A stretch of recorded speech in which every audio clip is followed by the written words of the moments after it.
Good day. Ako nga pala si Ian Sanchez, 3 Charlie. Ang masasabi ko nga pala sa trait theory, para sa akin po sir, hindi ka po pinanganak na magaling. Kumbaga sir, yung pagiging isang leader, natututunan mo yan unang-una sa magulang natin. Tulad ng tatay ko, siya ang nagmamando sa mga pera at bahay. Yung nanay ko naman, siya ang leader sa gawaing bahay.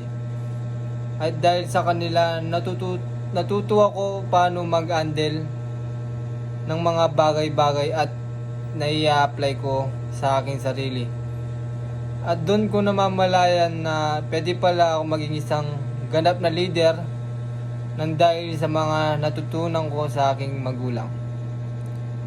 At sa mga nakakasalauma ako sir, doon ko rin nakukuha kung paano ang isang maging leader. Para sa akin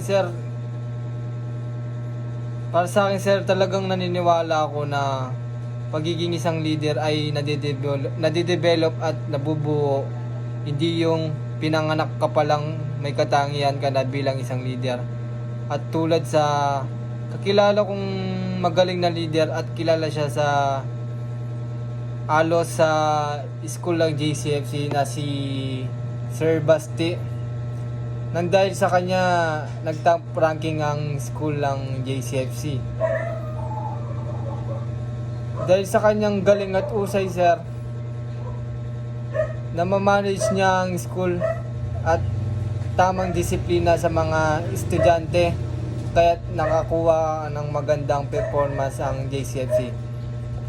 At kung ako naman ang tatanungin, noong bata ako, nade-develop ko ang aking sarili bilang isang mabuting leader at may paninindigan dahil sa na-adapt ko sa magulang.